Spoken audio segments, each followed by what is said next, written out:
Hello everyone, welcome to part 2 of the infinite limits series।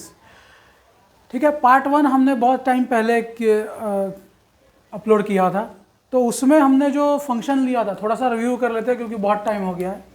उसमें हमने function 1/x लिया था, ठीक है, और उसकी जो लिमिट हमने निकाली थी, limit as x tends to 0 1/x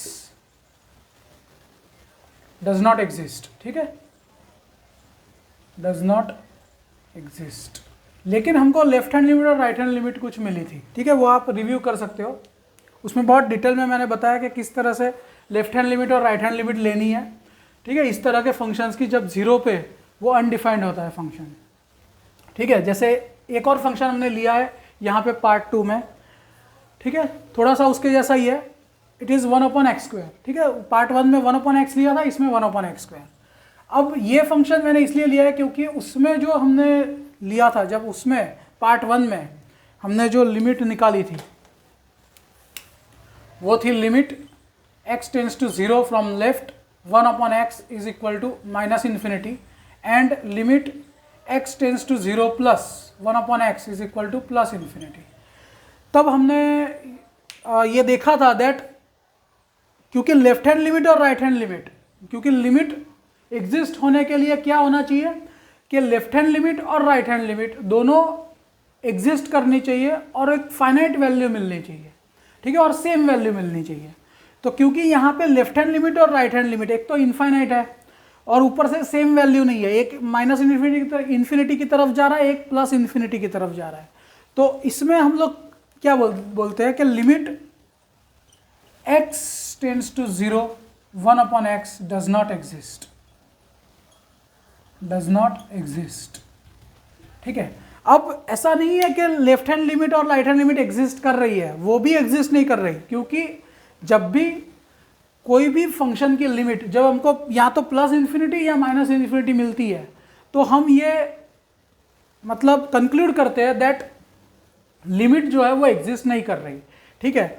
लेकिन हम लोग यहाँ पे ये नहीं लिख सकते, ये लिखना गलत हो जाएगा, ठीक है, इस फंक्शन के लिए, बिकॉज ये नहीं लिख सकते, ठीक है, मतलब इन्फिनिटी आप आंसर नहीं लिख सकते या फिर -∞ कुछ नहीं लिख सकते। आप ये यहाँ पे कुछ लिख ही नहीं सकते इस फंक्शन के केस में, ठीक है। लेकिन अभी हम लोग जो फंक्शन देखेंगे उसमें आप ये लिख सकते हो, मतलब ये जो +∞ वाला है वो लिख सकते हो। वो कैसे, वो देखते हैं। अब ये फंक्शन है 1/x², ठीक है।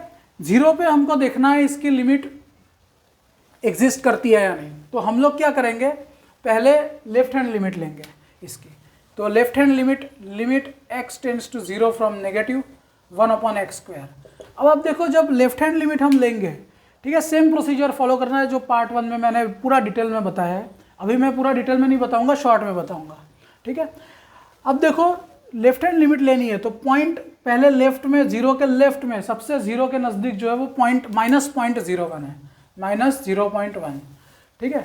अब इसको जब हम इसमें रखेंगे तो फंक्शन की वैल्यू में, तो क्योंकि हम डायरेक्ट 0 तो नहीं रख सकते, तो इसलिए हमको ये करना पड़ता है लेफ्ट हैंड लिमिट और राइट हैंड लिमिट, ठीक है, क्योंकि 0 पे डिफाइंड नहीं है तो डायरेक्ट 0 नहीं रख सकते। लेकिन 0.1 के लिए उसकी वैल्यू मिलेगी, -0.1 के लिए भी मिलेगी और +0.1 के लिए भी मिलेगी। तो पहले रखते हैं -0.1।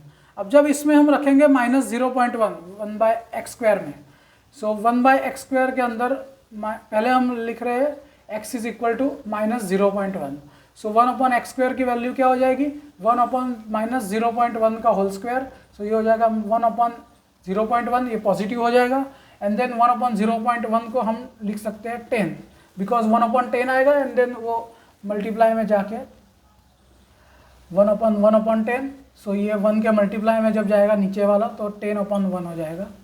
तो इस तरह से इसकी जो वैल्यू होगी वो होगी 10, ठीक है। सो -0.1 पे उसकी वैल्यू 10 है, ठीक है। फिर -0.01 लेते हैं तो उसकी वैल्यू फिर 100 आएगी। सेम प्रोसीजर जो उसमें किया था, बस इसमें क्या है, स्क्वायर करना है, ठीक है। उसमें स्क्वायर नहीं हो रहा था, तो 0.1 की उसमें 1 मिल रही थी, फिर 0.01 की 10 मिल रही थी, एंड सो ऑन, ठीक है, उस पार्ट 1 में। पार्ट 2 में क्या होगा, उसका खाली स्क्वायर हो जाएगा तो उससे ज़्यादा मिलेगी। जैसे 0.01, अगर 0.01 रखते हैं, x इज इक्वल टू 0.01। तो इस केस में क्या होगा कि 1 अपॉन माइनस, सॉरी ये माइनस आएगा, तो माइनस 0.01 का होल स्क्वायर। सो ये हो जाएगा 1 अपॉन 100, ये पॉजिटिव हो जाएगा। सो ये हो जाएगा 100, सो 100 मिलेगी। ठीक है, इसी तरह से 0.001 रखोगे तो सॉरी 100 का स्क्वायर, 1 अपॉन 100 का स्क्वायर आएगा, तो वो हो जाएगा 10,000। ठीक है, इसी तरह से जब 1000 रखोगे तो 1000 के लिए फिर उसका स्क्वायर, 1000 का स्क्वायर मतलब 1 अपॉन 1000 का स्क्वायर मतलब 1 अपॉन 10⁻⁶, मतलब 6 जीरोज आएंगे उस पर। ठीक है, तो 10⁻⁶ मतलब 10 लाख हो गया। ठीक है, तो फिर 10 लाख आएगा। 0.0001 रखेंगे तो और ज़्यादा बड़ी वैल्यू आएगी। तो इस तरह से इसकी जो वैल्यू है आप देख सकते हो, जब लेफ्ट हैंड लिमिट है तो वो पॉजिटिव वैल्यूज़ बढ़ती जा रही है। तो इसलिए हम लोग लिखेंगे प्लस इन्फिनिटी, प्लस लिखने की ज़रूरत नहीं है। Limit x tends to 0 from positive, अब इस तरफ से आएंगे क्योंकि इस तरफ पॉजिटिव वैल्यूज़ और न्यूमेरिकली सेम वैल्यूज़ मिलती है। तो 1 upon x² is equal to plus infinity, क्योंकि सेम वैल्यूज़ मिलेंगी। 0.1 रखोगे, बस यहाँ पे क्या हो रहा था, -0.1 था तो उसका स्क्वायर करके पॉजिटिव हो रहा था। ये ऑलरेडी पॉजिटिव है तो पॉजिटिव का स्क्वायर तो पॉजिटिव ही होता है। तो इस तरह से यही सेम वैल्यूज़ मिलेंगी। सो अगेन आप देख सकते हो कि जब राइट साइड से हम आएंगे तब भी हम इन्फिनिटी की तरफ जाएगी वैल्यू। तो जो होल लिमिट है, सो हम लोग कंक्लूड करेंगे, क्योंकि LHL is equal to RHL, तो हम कंक्लूड करेंगे limit x tends to 0 1 upon x² is equal to infinity. अब डिफरेंस क्या है ये देखो, पार्ट 1 वाला जो फंक्शन था 1 अपॉन x, उसके अंदर ये नहीं लिख सकते थे, लेकिन यहाँ पे आप ये अगर लिखोगे तो गलत नहीं माना जाएगा। ठीक है, लेकिन ये लिख के अगर आप बोलोगे इसकी लिमिट एग्जिस्ट करती है और वो इन्फिनिटी है, देन वो गलत है। इसकी लिमिट एग्जिस्ट नहीं करती है। ठीक है, so limit does not exist. अभी भी आप अगर लिमिट डज नॉट एग्जिस्ट लिखोगे तब भी सही होगा, और इन्फिनिटी लिखोगे तब भी सही होगा। लेकिन पार्ट 1 वाले फंक्शन में 1 अपॉन x में आप अगर ये लिखोगे तो गलत हो जाएगा। वहाँ पे आपको ज़बरदस्ती लिखना पड़ेगा लिमिट डज नॉट एग्जिस्ट। ठीक है, यहाँ पे आप एटलीस्ट इतना आपको लिबर्टी है कि आप ये लिख सकते हो, because left hand limit right hand limit यही आई है। जो फंक्शन हमने पार्ट 1 में देखा और ये फंक्शन, दोनों में कोई भी left hand limit, right hand limit, whole limit कोई भी एग्जिस्ट नहीं कर रही है। ठीक है, लेकिन हम लोग माइनस इन्फिनिटी लिख सकते हैं ये दिखाने के लिए कि ग्राफ का नेचर क्या है। ठीक है, हमको बस ये लिखने का पर्पस ये होता है कि ग्राफ किस तरफ जा रहा है ये हम बता सकें। ओके, सो इससे बस इतना ही पता चलता है, बाकी लिमिट तो एग्जिस्ट नहीं करती है क्योंकि वो इन्फिनिटी की तरफ जाती है।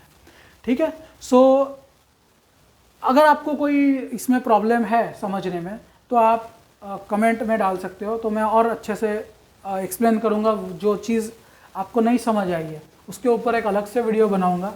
एंड मेरा क्लास भी है वडोदरा के अंदर, ब्रेनस्टॉर्मिंग एकेडमी। तो अगर आप मेरे सारे वीडियोस के डिस्क्रिप्शन में मेरा फ़ोन नंबर दिया हुआ है, मेरा एड्रेस दिया हुआ है क्लास का।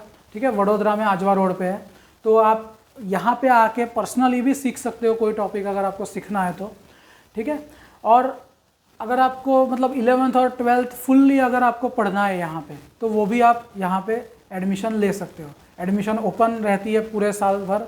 ठीक है, और खास करके वीक स्टूडेंट्स जो है, ठीक है, जिनको मतलब मैथमेटिक्स का एकदम बेसिक 10th का जो फाउंडेशन है वो भी क्लियर नहीं है, 8th 9th 10th का।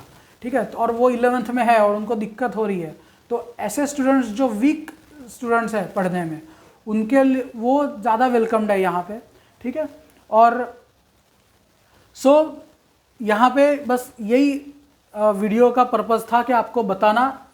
एक तो ये 2 वीडियोस का पर्पज़ यही था कि इन्फिनिट लिमिट्स में स्टूडेंट्स को बहुत दिक्कत होती है समझने में। ठीक है, कि जब किसी लिमिट फंक्शन की लिमिट इन्फिनिट होती है। ठीक है, देन आगे मैं वीडियो बनाऊंगा जहाँ पे इन्फिनिटी पे लिमिट फाइनाइट भी आ सकती है और इनफाइनाइट भी आ सकती है। ठीक है, तो इन्फिनिटी पे मतलब x टेंड्स टू इन्फिनिटी वो जब होगा तो क्या होगा। ठीक है, तो उसके ऊपर मैं आगे भी वीडियोस बनाऊंगा। ठीक है, इसको बोलते हैं इनफाइनाइट लिमिट्स और उसको बोलते हैं लिमिट्स एट इन्फिनिटी। ठीक है, तो वो भी वीडियोस में बनाऊंगा, शायद 1-2 पार्ट में ही होंगे वो भी वीडियोस। ओके, एंड सो इसका इन वीडियोस का यही पर्पस था कि आपको एक तो कंफर्टेबल करना कि इनफाइनाइट लिमिट्स मतलब कोई और बहुत बड़ी चीज़ नहीं होती है, ठीक है। दूसरी चीज़ 1/x के फंक्शन में आप ये नहीं लिख सकते, ये जस्ट डिफरेंस बहुत सारे जगह पे नहीं बताया जाता और बहुत सारे स्टूडेंट्स को पता भी नहीं होता, ठीक है। तो यहाँ पे हम लोग ये वीडियो स्टॉप करते हैं। मैंने आपको बता दिया अपने क्लास के बारे में, और वीडियोस आते रहेंगे। हमारा जो फिज़िक्स में जो फ्लक्स का सीरीज़ चल रहा है उसके ऊपर बहुत जल्द पार्ट 3 भी डालूंगा मैं, ठीक है। तो तब तक के लिए थैंक यू।